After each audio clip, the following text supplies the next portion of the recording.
qu'il y a un nouveau départ, écoutons. OK. D'accord. Hey, vous faites bien ça, Jean-François. Bravo. Merci, les amis. On se donne rendez-vous demain, puis on écoute tout de suite François Legault, le premier ministre du Québec, qui fait le point sur la COVID. Par remercier le docteur Arruda, qui nous a remis sa démission hier. Il a donné tout ce qu'il pouvait depuis 22 mois. Et évidemment, j'ai passé beaucoup de temps avec lui. Je lui ai parlé, seul à seul, au téléphone. Et on s'est rappelé les premiers mois, qui étaient évidemment très stressants. Mais on a réussi à passer au travers puis à prendre au mieux de nos connaissances les décisions qu'on pensait les meilleures. Et donc, vous savez, quand on vit ce genre de drame jour après jour, 7 jours sur 7, ça rapproche et ça me touche parce que le docteur Arruda, c'est quelqu'un de très attachant. Et je lui ai dit que, bon, évidemment, il ne quitte pas, il va prendre quelques semaines de repos, mais ensuite, il va venir continuer à nous aider. Et je lui ai dit que je voulais qu'on continue de se parler. Évidemment, être à tous les jours devant les médias, à essayer d'expliquer les décisions, c'est pas facile pour personne, pas facile pour les politiques, pas facile pour les personnes qui ont des responsabilités comme la santé publique.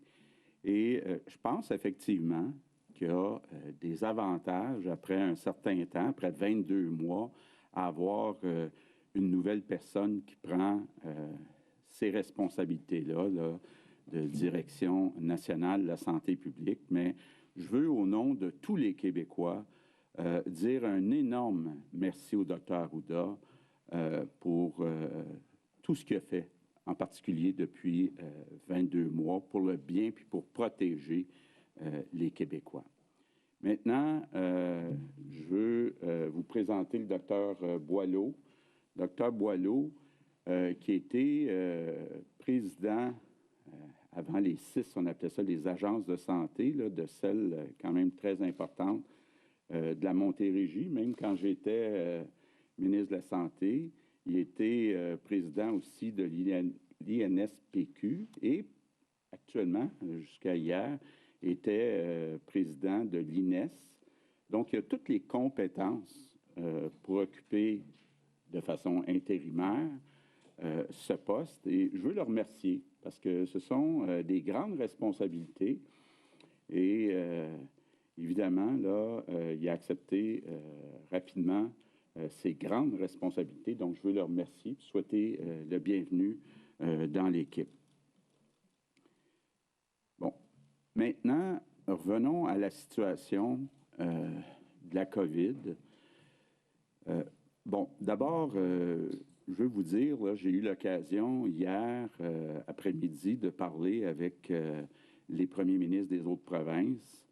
Et je peux vous dire que la situation là, est très semblable d'une province à l'autre.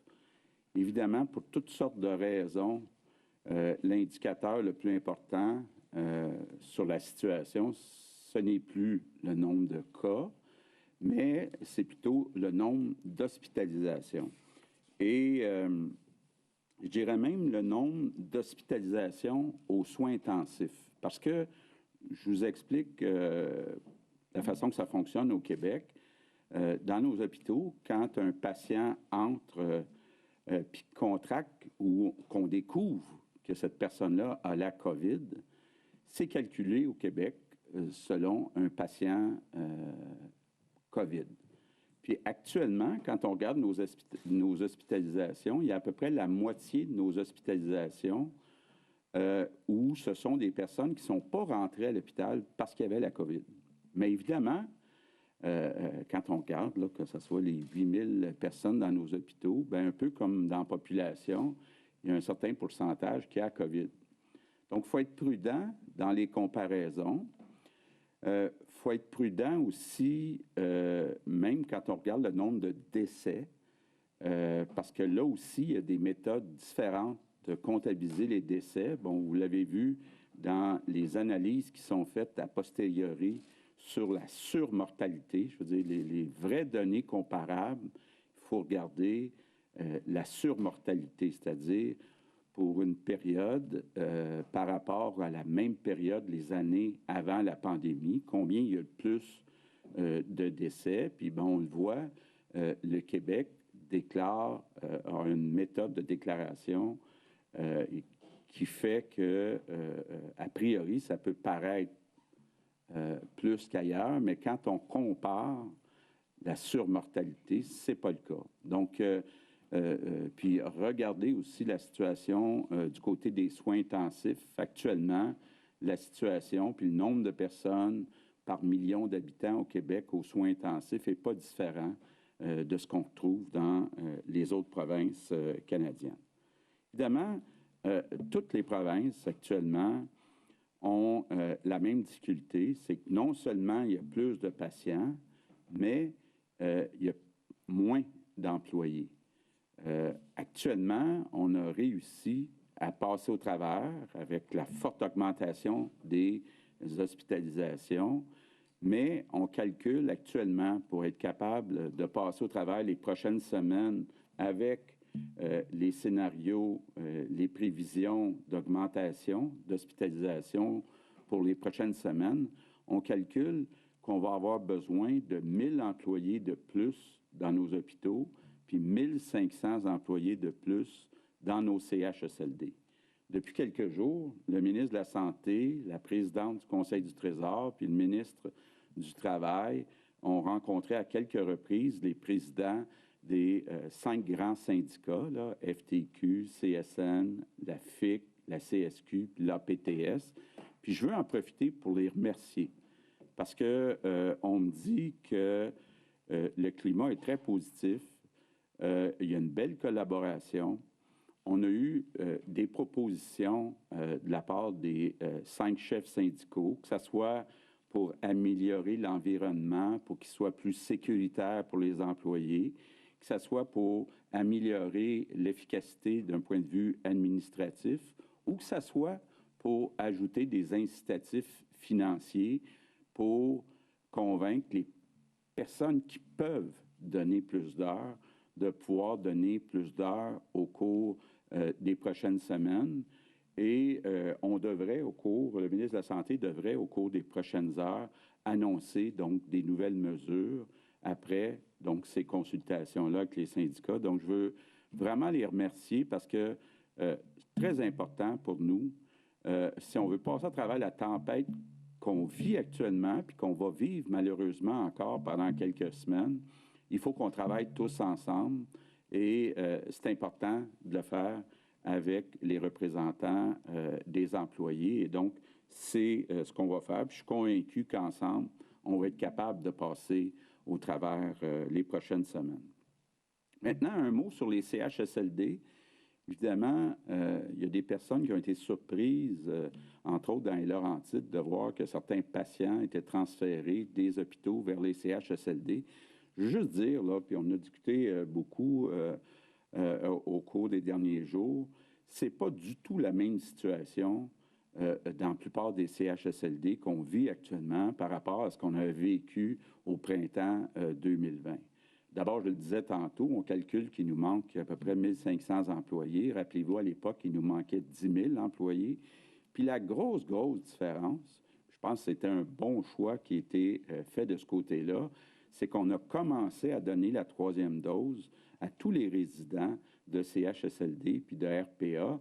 Donc, actuellement, les personnes qui sont atteintes sont moins atteintes. En tout cas, les effets sont moins importants. Puis, il y a des endroits, puis c'est vraiment du cas par cas, quand c'est possible de voir qu'il y a quelques places disponibles dans un CHSLD avec le personnel disponible, puis que de l'autre côté, on a un hôpital qui est débordé, bien, effectivement, de transférer des patients pour qu'il y ait des meilleurs services. Il y a d'ailleurs des patients qui venaient des CHSLD puis qui doivent retourner dans les CHSLD. Mais je veux juste rassurer tout le monde, c'est clair là, qu'on ne va pas aller transférer des patients dans des CHSLD qui sont débordés, puis qui manquent de personnel ou qu'il y a des éclosions, puis que la situation n'est pas sous contrôle.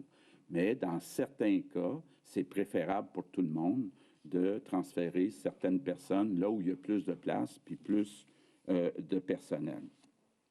Parlant de la vaccination, c'est vraiment la clé du succès et je répéterai jamais assez comment c'est important d'aller chercher sa première, sa deuxième, sa troisième dose. Quand vient notre tour, on est rendu aux 40 ans et plus. Donc, très, très important. Puis, bon, les spécialistes nous le confirment. Les risques sont beaucoup moins élevés d'avoir des hospitalisations quand on a eu nos doses. Et de ce côté-là, ben, je veux le répéter, les Québécois ont été des modèles. La grande majorité des Québécois, quand c'est leur tour d'aller se faire vacciner, vont se faire vacciner.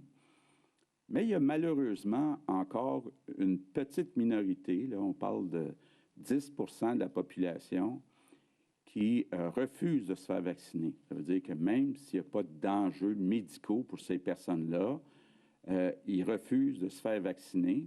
Puis, vous savez, je comprends, puis je sens cette grogne de la part des Québécois à l'égard de cette minorité qui vient, toute proportion gardée, engorger nos hôpitaux. Parce que je répète les chiffres, même si c'est 10 seulement des personnes adultes qui ne sont pas vaccinées au Québec, bien, c'est 50 des lits qui sont occupés aux soins intensifs qui sont des personnes non vaccinées. Donc, je comprends que c'est très choquant parce que ça met un fardeau vraiment trop important sur notre réseau de la santé. Et c'est pour ça que je vous annonce qu'on travaille actuellement sur une contribution santé qui va être chargée à tous les adultes au Québec qui refusent de se faire vacciner.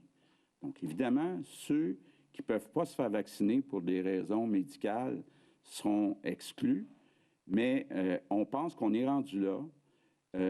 Les personnes qui refusent de se faire vacciner amènent un fardeau sur le personnel, un fardeau financier important pour la majorité des Québécois.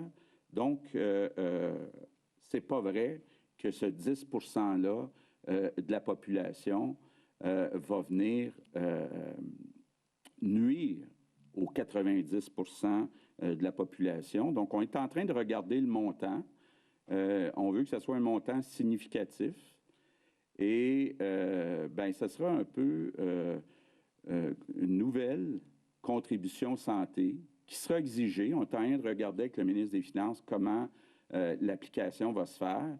Mais tous les adultes au Québec qui n'accepteront pas dans les prochaines semaines d'aller au moins chercher une première dose, ben, auront une facture à payer parce qu'il y a des conséquences sur notre réseau de la santé. Ce n'est pas à l'ensemble des Québécois à payer pour ça. En terminant, ben, je veux dire aux Québécois, là, je l'entends, puis je le perçois comme tout le monde, je sais que vous êtes tannés, entre autres, du couvre-feu, puis on l'a dit, là, dès qu'on va sentir que c'est possible de l'enlever, c'est la première chose qu'on va enlever, puis évidemment, le nouveau directeur national de la santé publique va être consulté, puis il va nous faire des recommandations de ce côté-là.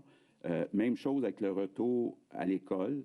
Moi, je veux continuer à viser lundi prochain, le 17 janvier, mais je veux que le nouveau directeur national de la santé publique prenne le temps de voir les avantages et les désavantages. Évidemment, retourner à l'école, ça veut dire plus de contacts, mais de l'autre côté, ne pas retourner à l'école, ça pose des enjeux de santé mentale et ça pose aussi des enjeux d'apprentissage puis de retard éventuellement pour certains de nos enfants. Donc, je l'ai toujours dit, puis je l'ai dit clairement au nouveau directeur national, ça reste ma priorité, le retour à l'école. Mais tout ça pour vous dire que je comprends qu'on vous demande encore des sacrifices, mais on ne le fait pas pour le plaisir, là. Vous le voyez, ici comme ailleurs, il y a une augmentation réelle du nombre de décès.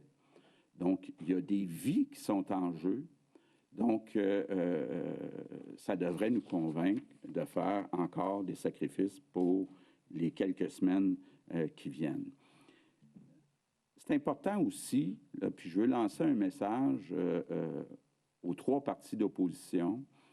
Je comprends qu'il y a une élection qui s'en vient au mois d'octobre, mais on a besoin, pour les quelques semaines qui viennent, de serrer les coudes puis d'être clair avec les Québécois qu'on a besoin de leur support. Et je sais que certains ont demandé, même si l'Assemblée nationale va recommencer à siéger, que ce soit en virtuel ou autrement, le 1er février, de commencer des rencontres dès maintenant. Donc, j'ai accepté et on va trouver un moyen, comme je l'avais fait, entre autres, lors de la première vague, d'avoir une rencontre téléphonique ou par Teams une fois par semaine pour répondre aux questions avec le ministre de la Santé, aux questions des trois chefs de l'opposition, puis aussi, évidemment, écouter toutes les suggestions, là. On ne possède pas la vérité, puis il faut vraiment, plus que jamais, travailler ensemble pour être capable de prendre les meilleures décisions dans l'intérêt des Québécois. On vit vraiment une tempête. Ce n'est pas une tempête qui est unique au Québec, c'est une tempête qui est mondiale. Je pense que toutes les énergies de tout le monde doivent être mises sur deux choses au cours des quelques prochaines semaines. Un, aller chercher sa première, deuxième, troisième dose quand c'est notre tour. Puis deux, bien, réduire le plus possible nos contacts, surtout avec les personnes qui sont plus âgées. Donc, je compte sur vous. Merci beaucoup. Good afternoon, everyone. Bonjour à chacun et chacune. Avant tout, j'aimerais remercier le Dr Arruda qui a présenté sa démission hier. Pendant 22 mois, il a tout donné afin de nous protéger les Québécois du virus. Le Dr Arruda, au nom de tous les Québécois et de toutes les Québécoises, je vous dis merci. Dr Boileau a donné son accord pour remplacer le Dr Arruda à titre de directeur par intérim. J'aimerais également le remercier d'assumer cette responsabilité. Nous continuons de voir une augmentation des hospitalisations au Québec. Notre défi le plus important maintenant, c'est de trouver assez de travailleurs et de travailleuses de la santé. Nous estimons que dans les semaines à venir, nous aurons besoin de 1000 effectifs pour les hôpitaux et 1500 pour les CHSLD. Nous travaillons en étroite collaboration avec les chefs syndicaux afin de trouver des solutions. Pour ce qui est des CHSLD, la situation est difficile, mais cela ne compare pas vraiment à ce que nous avons vu pendant la première vague. Nous avons beaucoup plus d'effectifs et presque tous les résidents aujourd'hui ont reçu leurs 2 doses. Le vaccin est la clé dans le combat contre le virus. C'est pourquoi nous cherchons à proposer une contribution de santé aux gens qui refusent de se faire vacciner sans raison valable. Dans les semaines à venir, ces gens-là devront verser une nouvelle contribution au titre de la santé. Je sais que la situation est difficile, mais nous pouvons traverser la difficulté qui nous attend ensemble. Il nous faut donc concentrer nos efforts sur 2 plans. Obtenir la première, la deuxième et la troisième dose de vaccin et, d'autre part, réduire nos contacts, surtout avec les gens plus âgés. Je compte donc sur vous tous et toutes et je vous remercie. Donc, on va passer à la période des questions pour les journalistes. On va débuter par les questions des journalistes qui sont sur place. Une question, une sous-question. On va débuter avec Annie Guillemette de Cogeco. Bonjour à tous, bienvenue Dr Boileau. Monsieur le Premier ministre, pour la suite des choses pour le poste de directeur national de la santé publique, je vous mets en vrac là, toutes les demandes qu'on a entendues au cours des dernières heures, nomination 2/3 à l'Assemblée nationale, ajout de plus, c'est-à-dire d'avoir plusieurs personnes au comité décisionnel, des personnes scientifiques, publication aussi des recommandations écrites. Quels sont vos engagements pour la suite des choses pour ce poste névralgique-là? Bien, écoutez, d'abord, la priorité, c'est de passer à travers la 5e vague. Donc, actuellement, avant de regarder des changements de structure, de rôle, on va d'abord se concentrer à passer au travers la 5e vague. Maintenant, pour la suite, on n'exclut rien sur les façons de fonctionner du côté de la santé publique, de l'INSPQ, de l'INES. Mais moi, j'ai confiance dans l'indépendance et dans la compétence du Dr Boileau. Mais, je le répète, en bout de ligne, c'est le gouvernement qui décide. Donc, il y aura des recommandations qui vont continuer d'être faites. Régulièrement, ces recommandations-là seront rendues publiques. Mais je le répète, depuis 22 mois, on a toujours suivi les recommandations de la santé publique. On va continuer de le faire. Sur l'annonce que vous faites concernant les non-vaccinés, juste question d'y voir un peu plus clair. Est-ce que, de facto, si je ne suis pas vacciné, je reçois une facture? Ou si, au cas où je me présente à l'hôpital, je dois payer une partie des frais, par exemple? Ça va être quoi la logistique exactement? Bien, écoutez, je comparais ça. Vous savez, au Québec, on est obligé de payer l'assurance médicaments. Donc, si on n'a pas une assurance médicaments de notre employeur, on doit faire une contribution quand on fait notre rapport d'impôt. On est en train de regarder avec le ministre des Finances, Éric Girard, quelle serait la meilleure application, mais l'idée, c'est de dire toutes les personnes qui ne sont pas vaccinées, pour des raisons qui ne sont pas médicales, vont avoir à payer une contribution. Donc, ce n'est pas au moment où ils iraient à l'hôpital, c'est tout le monde qui aurait à payer. Merci. Marco Beller-Cirino du Devoir. Oui, justement là-dessus, qu'est-ce qu'un montant significatif? 5 50 500 5 000 Et avez-vous des avis juridiques qui vous laissent penser que cette mesure-là est constitutionnelle, légale? Bon, d'abord, on travaille sur la partie juridique. Pour ce qui est du montant, on veut que ce soit un montant significatif. Donc, 50 ou 100 pour moi, ce n'est pas significatif. Mais on n'a pas encore fixé le montant. Très bien. Alors, une question à plusieurs volets. En quoi Dr Boileau est la meilleure personne pour assumer les responsabilités de directeur national de santé publique sur une base intérimaire tout d'abord? Avez-vous considéré d'autres candidatures, notamment celle de Dr Drouin ou de Dr Liu? Et pourquoi avoir préféré celle de Dr Boileau? Et Dr Arruda paie-t-il le prix de l'effritement de l'adhésion populaire aux mesures sanitaires qui ont été prises pour ralentir la flambée de cas et d'hospitalisation liée à la COVID-19? Pourquoi avez-vous accepté sa démission alors que le 30 décembre dernier, vous lui avez réitéré votre confiance? Qu'est-ce qui posait problème? Ses recommandations, son attitude?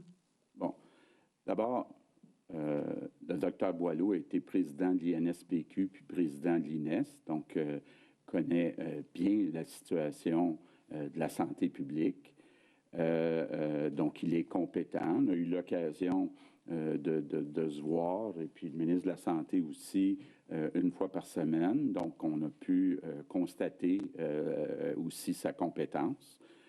Deuxièmement, concernant le docteur Arruda, bien, comme je le disais tantôt, après 22 mois à répondre aux justifications puis à expliquer les choix face aux médias, je peux comprendre que c'est lourd puis qu'il y a des avantages à avoir une nouvelle personne qui soit responsable. C'est tout. On va passer à la presse canadienne. Oui, bonjour, Frédéric Lacroix. J'aimerais savoir, vous avez dit tout à l'heure que M. Arruda allait rester dans l'équipe de la santé publique. Quel sera son rôle exactement dans l'équipe? C'est à définir. c'est à définir, là, mais ça sera avec le ministre de la Santé là, à définir, mais il va continuer de travailler avec le ministère de la Santé et des Services sociaux. Je pense que la première chose pour le docteur Arruda que je veux saluer aujourd'hui puis remercier pour toute sa contribution, la première chose qu'on lui doit, c'est quelques semaines de vacances. Alors, le docteur Arruda va prendre un repos très mérité. Je pense qu'on l'a tous vu, on le sait comment c'est exigeant, exactement ce que le premier ministre vient de dire. Alors, moi, je tiens à le remercier. Ça a été des moments excessivement difficiles, particulièrement dans les derniers mois. Puis je pense qu'on peut juste lui souhaiter à lui puis à sa famille de prendre quelques jours de congé puis aller se reposer. Merci. Et justement, il y a un sondage ce matin qui démontrait là, que le taux d'adhésion des Québécois aux mesures sanitaires semblait s'effriter. Est-ce que vous sentez que vous perdez la confiance des Québécois dans votre gestion, par rapport à votre gestion dans la pandémie? Et qu'est-ce que vous prévoyez faire là, pour rétablir cette adhésion-là? Mais je pense que c'est normal, après 22 mois, que les personnes soient tannées. Et je parlais avec Christian tantôt, je viens de terminer la biographie de Angela Merkel, qui explique très bien que malgré, on sait toute la discipline du peuple allemand, comment les appuis aux consignes, avec les mois, ça a diminué. C'est un peu normal, les gens sont tannés d'avoir des consignes, donc je pense que c'est normal, puis c'est pas différent ici de ce qu'on voit ailleurs.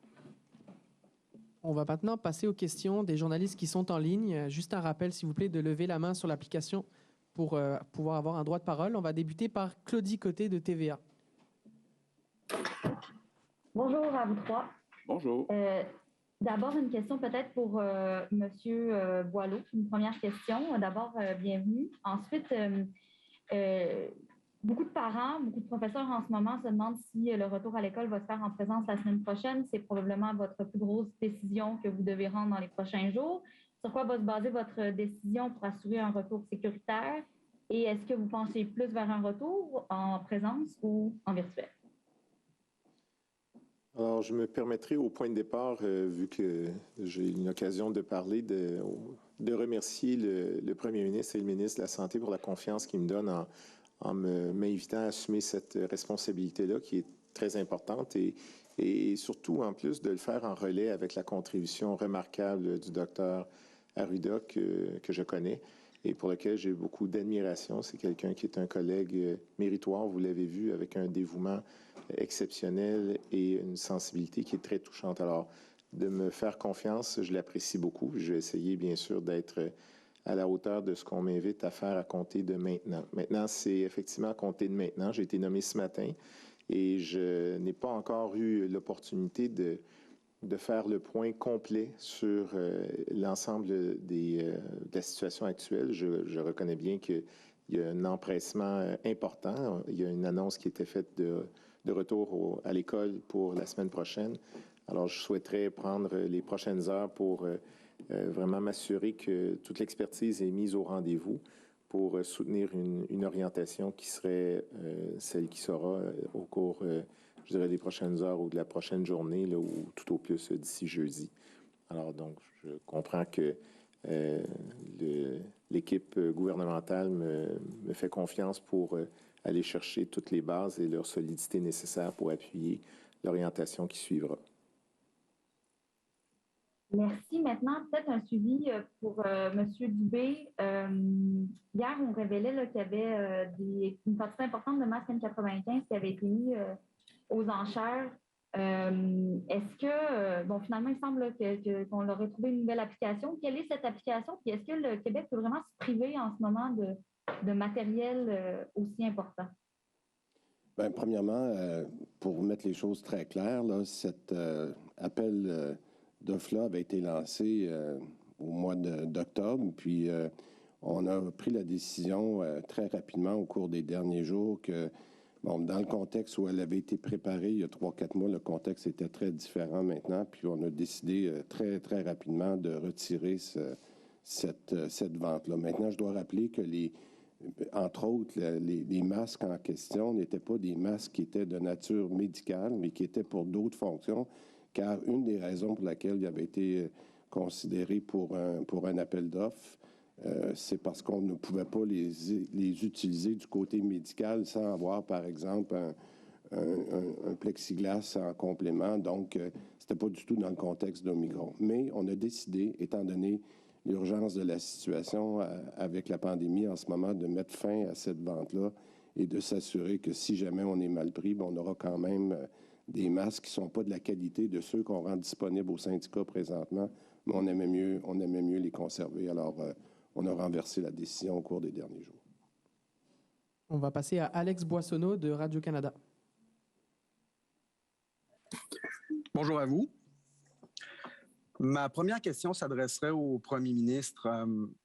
Croyez-vous que le docteur Arruda, dans son travail, a dû assumer à tort des responsabilités ou les conséquences de décisions qui revenaient aux politiques? Autrement dit, qu'est-ce que vous répondez aux gens qui disent que le docteur Arruda aurait pris des coups pour le gouvernement? Je ne suis pas d'accord avec ça. Je pense que depuis le début de la pandémie, depuis 22 mois, Dr Arruda nous a fait des recommandations. Et puis, évidemment, là, c'était dans un contexte où il y avait beaucoup d'incertitudes. La science évoluait au cours de ces 22 mois. Donc, il a consulté, entre autres, les gens de l'INSPQ, les gens de l'INES, les autres docteurs spécialisés en santé publique au ministère de la Santé. Puis, au meilleur de ses connaissances, là, il nous a fait des recommandations.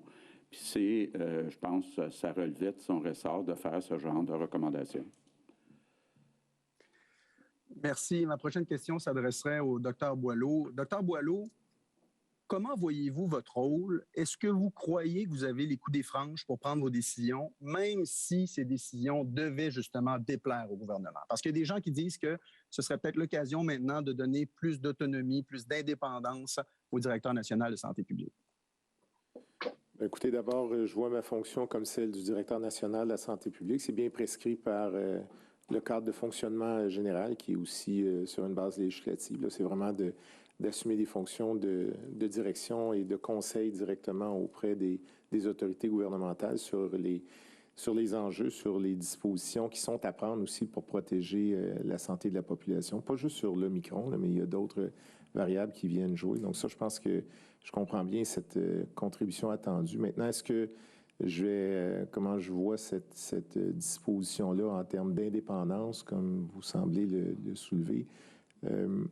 Moi, j'assume que cette fonction-là doit être indépendante et dans l'exercice que j'anticipe faire, elle le sera. J'ai l'expérience d'avoir été le président-directeur général de l'Institut national de santé publique, aussi de l'Institut national qu'on appelle l'INES, d'excellence en santé et services sociaux. Et dans ces fonctions-là, on demandait aux instituts que je représentais dans mes fonctions d'être indépendantes, ou indépendants plutôt. Et je pense que je vais l'assumer de la même manière. Et c'est comme ça que je l'ai compris. C'est comme ça qu'on m'a fait l'invitation aussi. Et c'est pour ça que je l'ai accepté. On va passer à Fanny Lévesque de La Presse. Oui, bonjour à vous trois. Monsieur Legault, vous avez parlé à quelques reprises que de changer le visage peut-être du directeur national pourrait avoir certains avantages. Alors, lesquels, à votre avis? Bien, écoutez, répondre aux questions, puis justifier des décisions, ça amène un certain stress, surtout quand on le fait à répétition pendant 22 mois. Donc, ne serait-ce que du côté d'avoir l'énergie de le faire, je pense qu'il y a des avantages à avoir une nouvelle personne pour le faire. Mais est-ce que donc vous sentiez que M. Arruda s'essoufflait un peu ou avait plus de difficultés à expliquer les positions de santé publique? Bien, je pense qu'il a fait un excellent travail pendant les 22 mois.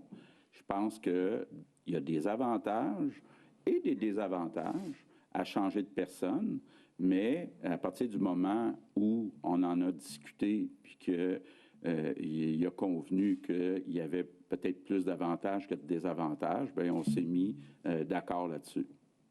Parfait. Sur la 5e vague, est-ce que vous pouvez nous éclairer un peu à savoir, est-ce que le sommet, à votre avis, est derrière nous? Est-ce qu'il est à venir? Et qu'en est-il pour les hospitalisations? Parce que je pense qu'il y a certaines prévisions qui circulent. Donc, le sommet de la vague, là, il est anticipé pour quand ou est-ce qu'il est dépassé? Je vais laisser le Dr Boileau pouvoir, si vous êtes confortable, à répondre à Dr Boileau. Je peux donner une portion de la réponse parce que jusqu'à il y a très récemment, j'étais le président directeur général de l'INES qui faisait ces projections-là. Alors, c'est pas juste l'INES qui fait ça, il y a aussi l'INSPQ et des expertises universitaires qui sont assemblées pour donner le paysage le plus, je dirais, le plus clair de ce qui s'en vient. Nous sommes dans l'anticipation d'un pic qui pourrait arriver sous peu. Est-ce qu'il est arrivé? Est-ce qu'il est installé? Au moment où on se parle, on n'est pas capable de le confirmer. On espérait ça pour nous tous, ça va de soi, parce qu'il y a un enjeu de santé publique important, celui des défis auxquels le système de santé, particulièrement les hôpitaux, sont conviés. Là, ça, c'est quelque chose de très sérieux. Donc, on a vraiment espoir que sous peu, on va commencer à avoir un ralentissement de la croissance. Mais pour répondre directement à votre question, est-ce qu'on a atteint le pic? Au moment de se parler, on n'est pas capable de confirmer ça. Il faudra attendre encore quelques jours. Espérons que ça ne sera pas très long, mais nous ne sommes pas en mesure de le confirmer aujourd'hui. Peut-être, si je peux compléter, Dr Boileau, Madame Lévesque, pour répondre à la deuxième partie de votre question sur l'impact sur les hospitalisations. Vous avez vu qu'on a modifié encore aujourd'hui ce qu'on publie, ce que Santé Québec publie tous les jours, pour montrer qu'en date d'aujourd'hui, on a maintenant 2500 hospitalisations. Mais encore une fois, je le répète, ces hospitalisations-là comptent ce qu'on appelle les cas COVID secondaires. Et les statistiques qu'on regardait hier, j'en parlais avec le premier ministre, maintenant, c'est environ 50-50. C'est-à-dire 50% de nos cas COVID sont des cas secondaires. Alors, si vous prenez le nombre d'hospitalisations aujourd'hui à 2500, puis que vous en enlevez la moitié, on est à 1250. Et ce 1250-là, c'est à quelques chiffres près le niveau 4 de délestage. Donc, le niveau le plus près là, de ce qu'on ne veut pas dépasser. Alors, quand on regarde les dernières prévisions de l'INES des derniers jours, qui montaient qu'on pourrait atteindre 2500 à 3000 hôpitaux, à 3000 hospitalisations partout. Donc, il faut comparer le 1250 d'aujourd'hui, que je viens de vous expliquer, avec un possible 2500 dans les 5 à 10 prochains jours. Alors, dans ce contexte-là, c'est pour ça qu'on a eu des discussions très importantes avec les syndicats pour leur dire ce qu'on a besoin à très court terme. Puis quand je dis à court terme, c'est dans les prochains jours, parce que le prochain week-end qui s'en vient, ça va être notre week-end le plus difficile. Parce que c'est là qu'on va se rapprocher du fameux 2500. Et là, il nous manque du personnel, puis le premier ministre l'a dit, environ 1000 personnes dans nos hôpitaux, puis environ 1500 dans nos CHSLD. Alors, pour répondre à votre question, Mme Lévesque, excusez-moi si ça a été long, là, mais sur les hospitalisations, on est très, très proche d'ici une semaine d'atteindre un niveau qui va être très difficile à 2500. Alors, j'espère que ça répond correctement à votre question. On va passer à Nicolas Lachance du Journal de Québec. Bonjour à vous. De plus en plus de personnes, là, on voit leur chirurgie remise en raison du délestage. Des gens qui souffrent depuis longtemps, qui ont, pour la grande majorité, là, sont doublement vaccinés, respectent toutes les consignes sanitaires. Parallèlement, 50% des lits et des soins sont maintenant réservés à des personnes non vaccinées malades de la COVID. Que répondez-vous aux citoyens malades qui estiment que le Québec privilégie les droits des non-vaccinés à être soignés au lieu des droits des personnes complètement vaccinées qui pourraient également mourir, par exemple, d'un cancer ou avoir des séquelles à long terme en raison des opérations retardées? Bien, écoutez, il y a deux choses. C'est qu'on va essayer de minimiser cet impact-là comme on le fait depuis le début. Ce que je vous dis puis que je viens de vous expliquer, c'est qu'on est très, très proche d'un point de non-retour, là. Lorsqu'on pense qu'on peut ajouter peut-être encore 1000 hospitalisations dans les prochains jours, si on n'a pas encore atteint le plateau dont parlait le docteur Boileau tout à l'heure, il va y avoir on est rendu au maximum probablement dans plusieurs de nos régions au Québec, de maximum de délestage. Donc, pour répondre à votre question, c'est pour ça qu'on est absolument besoin, et c'est pour ça qu'on a eu de bonnes discussions avec les syndicats, de trouver des mesures. On n'a pas des mois pour les trouver, c'est une question d'heure, une question de jour, d'avoir les bonnes mesures pour qu'il y ait du personnel supplémentaire qui vienne nous aider pour qu'on n'ait pas à faire de délestage ou des mesures additionnelles. Soyons très clairs, là, c'est une question de jour. Alors, j'espère qu'on pourra avoir une discussion qui va bien se terminer dans les prochaines heures avec les représentants syndicaux. Et je leur remercie pour le temps qu'ils nous ont donné au cours des derniers jours. Mais si jamais on ne peut pas avoir une entente rapide, bien, on va devoir mettre en place dans les prochaines heures des mesures qui vont nous permettre d'aller chercher des gens pour être capables de minimiser l'impact sur le délestage ou le report de chirurgie. Merci. Le statut de Dr Boileau ne semble pas très clair. Là. Pour l'instant, c'est par intérim. Est-ce que ça veut dire que dans les prochaines semaines, prochains mois, il pourrait y avoir un concours ou y avoir justement des entrevues avec d'autres spécialistes? Est-ce que vous avez seulement M. Boileau en tête et vous attendez avant de le soumettre officiellement à la population, ou il pourrait y avoir une course à la chefferie? Bien, écoutez, je vais vous dire, premièrement, comme on l'a dit quelquefois là, depuis le début du point de presse, on est chanceux d'avoir trouvé le docteur Boileau avec toutes les compétences qu'il a, mais surtout, en plus, être capable d'embarquer dans le rôle que jouait le docteur Arruda à pied levé aussi rapidement. En raison des compétences, en raison de sa connaissance des dossiers, il est capable de parler avec l'équipe qu'il connaît bien. La plupart des intervenants de l'équipe de santé publique, c'est des gens qu'il connaît, qui travaillent avec les gens soit de l'INES ou de l'INESPQ. Alors, moi, je dois dire, c'est pour ça qu'on leur remerciait d'avoir accepté le défi. Maintenant, sur une base intérimaire, je pourrais vous dire qu'en ce moment, notre focus, là, c'est de sortir de cette vague-là puis d'essayer de limiter les dégâts le plus possible.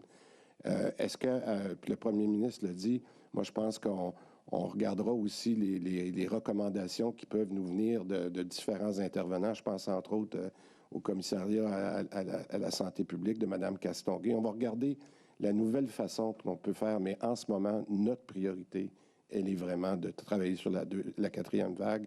Et là-dessus, M. Boileau peut nous donner un coup de main, là, mais aujourd'hui, il est entré en fonction ce matin, puis il y a déjà des dossiers qui sont sur son bureau pour des décisions dans les prochaines heures. Et ça, encore une fois, on le remercie d'avoir accepté ce grand défi-là. Merci. On va passer à Olivier Bossé du Soleil.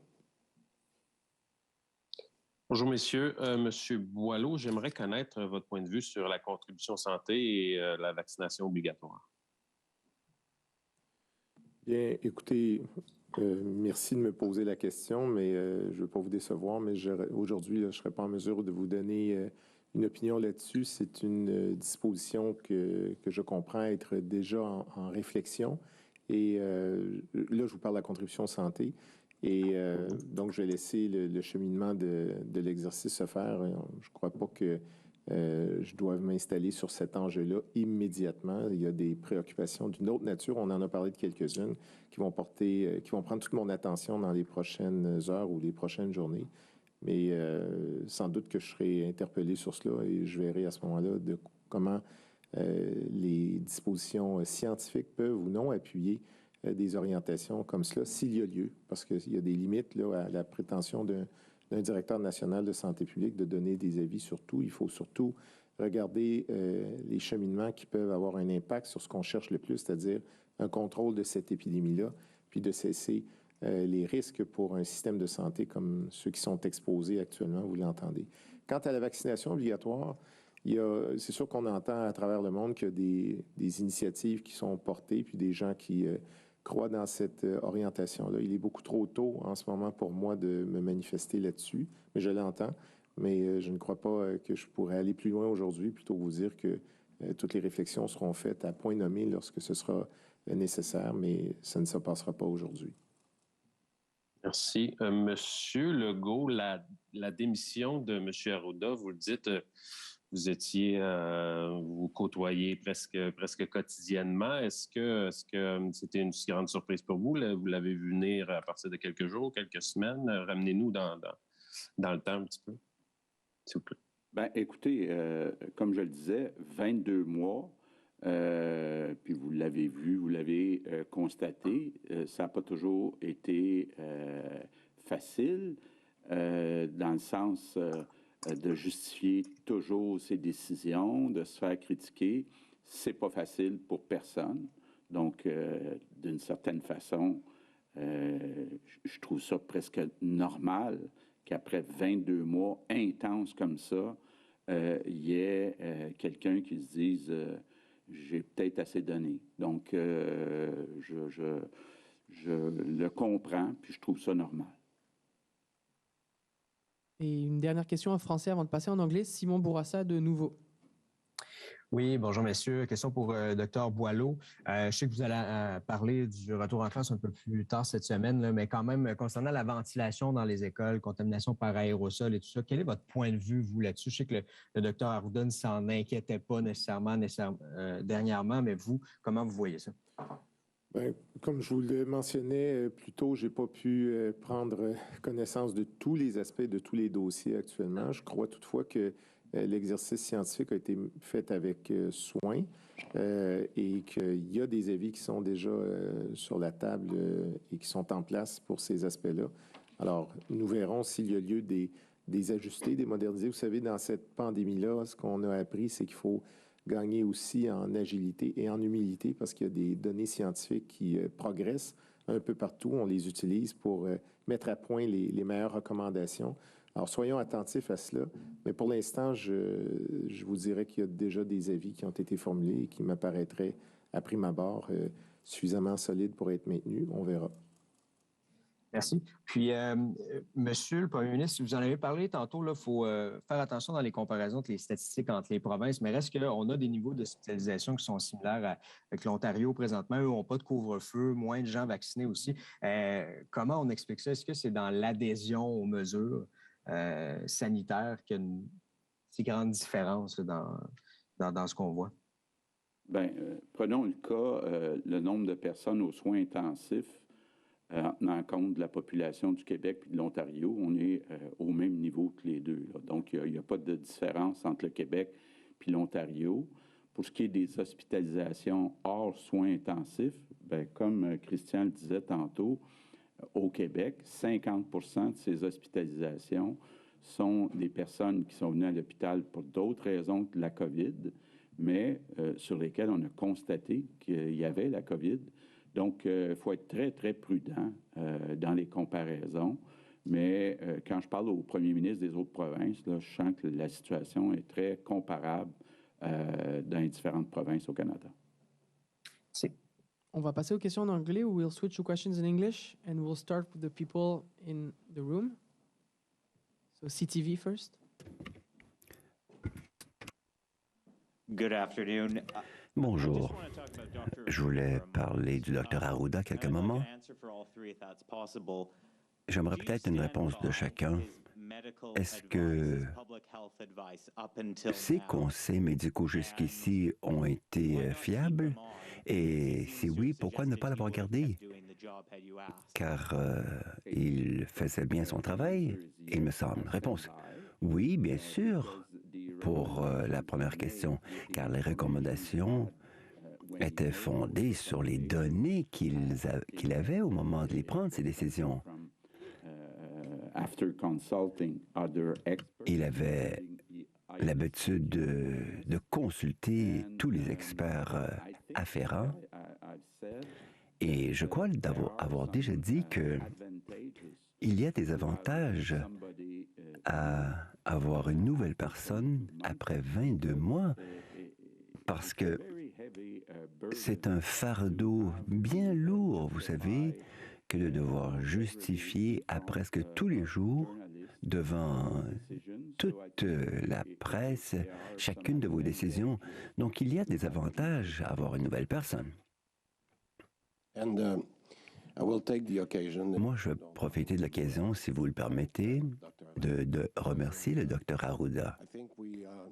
Je pense que nous savons à quel point les derniers 22 mois ont été difficiles. Moi, je pourrais peut-être partager mon expérience personnelle de ce que c'est que de gérer cette pandémie au jour le jour.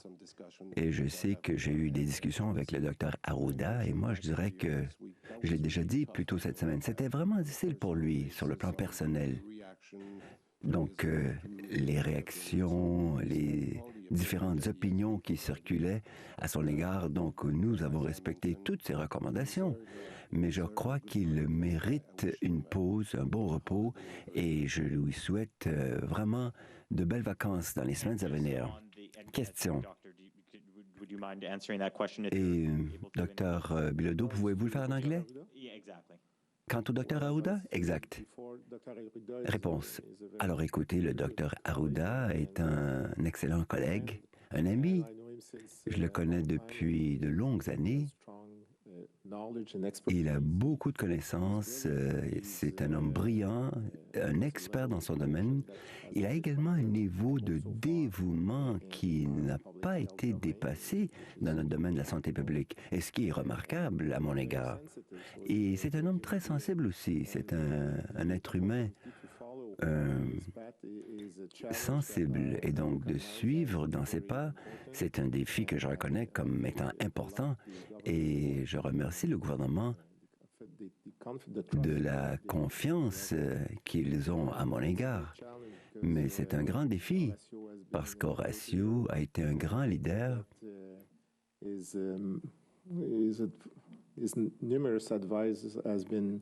Ses recommandations ont très souvent été fondées sur les meilleures données scientifiques de jour en jour, de concert avec les avis des autres experts. Donc, c'est une aventure difficile pour chacun. Monsieur Legault, sur cette taxe non vaccinée, c'est du sans précédent au Québec, au Canada, de penser à une prime. Nous le faisons avec les cigarettes, c'est vrai, les gens qui fument payent une certaine taxe, mais ne pensez-vous pas qu'il y aura des contestations juridiques pour les non-vaccinés? Comment allez-vous faire payer aux non-vaccinés une taxe supplémentaire? C'est quelque chose de gros quand même. Réponse. Oui, c'est gros. Je vous l'accorde. Si vous regardez ce qui se passe dans d'autres pays ou d'autres États, d'autres juridictions, chacune sont à la recherche d'une solution pour l'équité, car pour l'instant, ces personnes, ils imposent un fardeau vraiment important sur notre réseau de la santé, réseau de santé publique. Et je pense qu'il est normal que la majorité de la population demande qu'il y ait une conséquence, qu'il y ait une conséquence. Et oui, nous allons continuer de vouloir élargir le recours au passeport vaccinal. Mais je pense qu'il faut aller plus loin. Et j'estime qu'au moment où on se parle, il est également question d'équité pour les 90% de la population qui ont consenti des sacrifices. Je pense que nous leur devons ce genre de mesures. Question. Bonjour. Ma première question, c'est pour les aînés. Les groupes communautaires qui leur viennent en aide sont préoccupés que trop de gens aînés tombent à travers les mailles du filet quand il est question de la troisième dose. Est-ce parce qu'ils ne savent pas comment se servir d'Internet ou n'ont pas d'aide? Que pouvez-vous faire pour s'assurer que les aînés qui ne sont pas sur Internet ou ne sont pas dans les derniers trucs modernes de la communication, comment les prendre en compte? Réponse. Alors écoutez, dès que nous avons commencé la vague des troisièmes doses en décembre, alors nous avions compris que c'était parfois plus difficile pour les gens aînés de prendre un rendez-vous eux-mêmes. Et c'est pourquoi nous avons demandé aux gens de leur venir en aide. Alors, je crois savoir qu'il y a parfois des problèmes avec l'ex-santé et j'ai demandé à Aline Paré de voir comment nous pourrions, faciliter le processus de prise de rendez-vous pour ces personnes-là. Mais le deuxième élément qui me vient à l'esprit, c'est que nous regardons toutes les possibilités visant à accélérer la troisième dose. Et entre autres, c'est qu'après certaines heures, on pourrait avoir un vaccin sans rendez-vous. Et depuis quelques jours, nous avons pu atteindre notre pic de 100 000 vaccinations par jour. Nous ajoutons de nouveaux sites.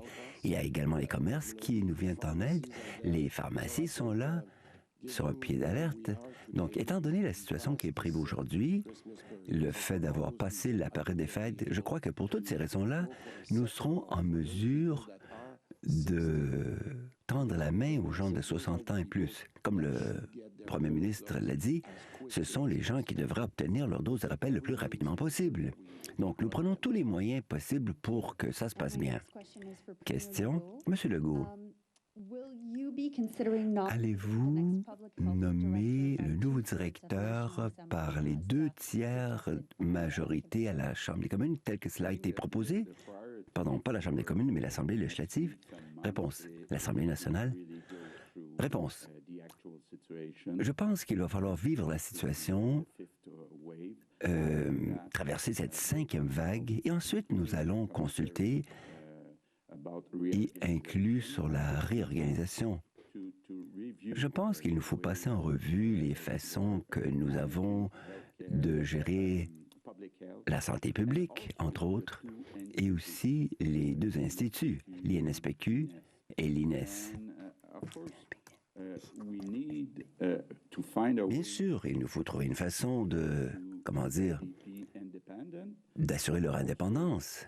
Et en même temps, nous avons également besoin qu'ils soient imputables, n'est-ce pas, afin de nous donner tous les renseignements importants. Donc, c'est un équilibre qui n'est pas facile à toujours bien maintenir. Nous sommes ouverts aux suggestions, mais c'est certainement pas pour les semaines à venir. Question donc que le Dr Boileau va rester quelques mois, n'est-ce pas? Réponse exacte. Question.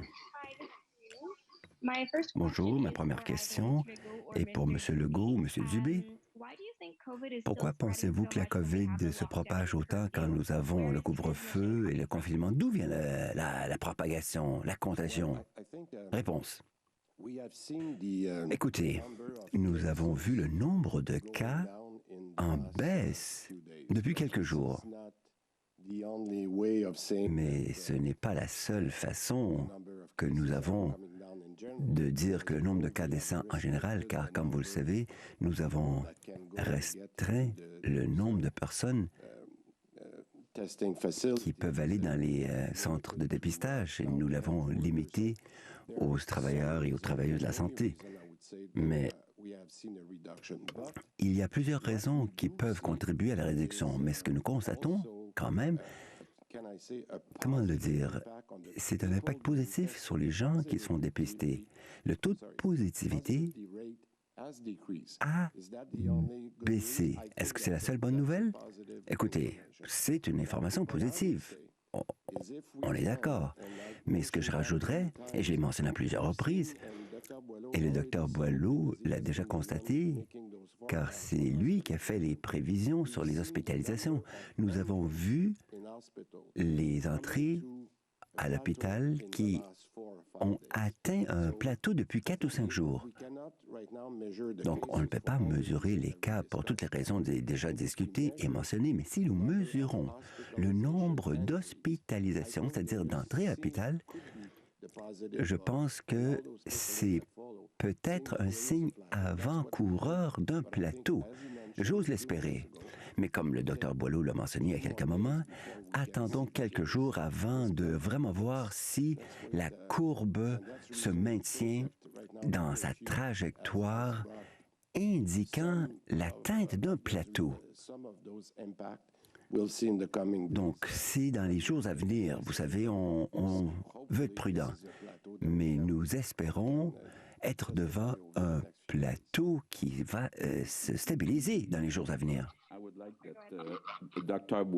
Moi, j'aimerais pour ma part, savez-vous, que le docteur Boileau puisse nous dire, car il comprend le dossier bien mieux que moi, sur le nombre de jours de délai. Mais de la manière que moi je le comprends, les dernières mesures ont été annoncées le 31 décembre, y inclut le couvre-feu. Donc, normalement, il vous faut attendre environ 10 jours avant de voir un impact sur le nombre de cas et un autre 10 jours de plus pour l'impact sur le taux d'hospitalisation. Donc, aujourd'hui, nous sommes le 11 janvier, on est d'accord? Donc, nous allons constater donc l'impact dans la semaine qui vient, n'est-ce pas? Dr. Boileau? Réponse.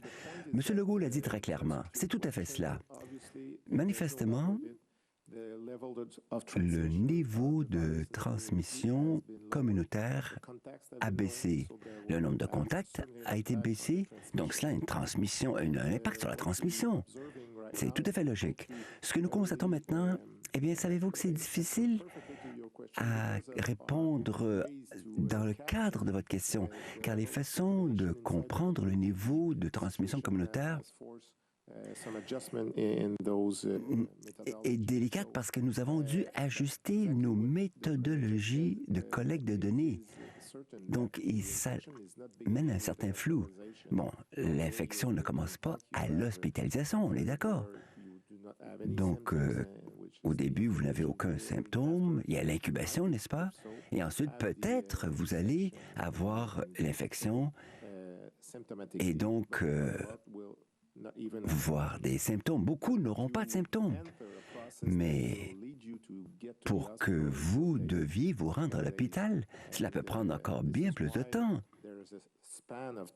C'est pourquoi il y a ce délai entre les mesures qui ont été annoncées, n'est-ce pas? Rappelez-vous, le 22 décembre de mémoire, et ensuite le 31 décembre. Donc, nous nous attendions à ce que ces mesures puissent avoir leur impact dans un avenir approché. Il faut donc être très prudent quant aux attentes. Mais je pense qu'il y a néanmoins un impact sérieux sur la transmission du virus. Question. Dr. Boileau, je suis désolé. Pourriez-vous répéter la question, s'il vous plaît? Comment voyez-vous c'est par où la porte de sortie de cette cinquième vague? Écoutez, vous devrez répéter. Il y a un problème avec la communication. Question. Comment allons-nous nous sortir de la cinquième vague de la pandémie, Dr. Boileau? Réponse. Avant tout, il y a beaucoup d'incertitudes. Soyons clairs, c'est une nouvelle vague, un nouveau variant. Et avec certaines situations pandémiques, vous avez différentes cadences de transmission. Parfois, une transmission rapide, élevée, et des fois au ralenti. Donc, pour moi, la solution, vraiment, c'est la vaccination. Je crois qu'il faut être très attentif au taux de vaccination. Si nous n'avions pas eu la vaccination au Québec, cela aurait été une catastrophe aujourd'hui même. Et je pense que c'est la même chose ailleurs. Donc, nous profitons maintenant de cette assiduité québécoise face au vaccin. Bien sûr, il y a encore les réticents, les hésitants, mais c'est la façon principale de passer au travers de cette cinquième vague. Il y a bien sûr d'autres moyens. Il y a des médicaments et il y a aussi du progrès médical pour mieux s'occuper des gens les plus vulnérables ou pour empêcher l'aggravation des symptômes. Mais ce n'est pas encore sur la table, donc il faut vraiment se concentrer sur la vaccination. Donc, soyons clairs, c'est le vaccin. We'll go to Jennifer. C'est sur cette réponse de Luc Boileau, le nouveau directeur national de la santé publique au Québec, que nous allons quitter cette conférence de presse. M. Boileau sera là pour les prochains mois, par intérim, mais éventuellement, un successeur permanent sera trouvé à Horacio Arruda. D'ailleurs, il y a eu un concert d'éloge pour M. Arruda. On n'en sait pas beaucoup plus sur les circonstances qui ont mené à son départ. Pourquoi François Legault a accepté sa démission? Tout ce qu'on sait, c'est que M. Legault estime que c'est peut-être un avantage à ce stade-ci d'avoir du sang nouveau à la Direction nationale de la santé publique. Dans cette conférence de presse, qui était terne jusqu'à un certain point, M. Legault a lancé une petite grenade dans la cour des non-vaccinés en disant que son gouvernement a l'intention d'appliquer ce qu'il appelle une contribution santé, un montant significatif qui sera chargé aux non-vaccinés à cause du fardeau financier qu'il provoque sur le réseau de la santé actuellement. C'est quoi un montant significatif? Est-ce que c'est 50? Est-ce que c'est 100 $? Non, ce n'est pas significatif pour François Legault, 50 ou 100 $.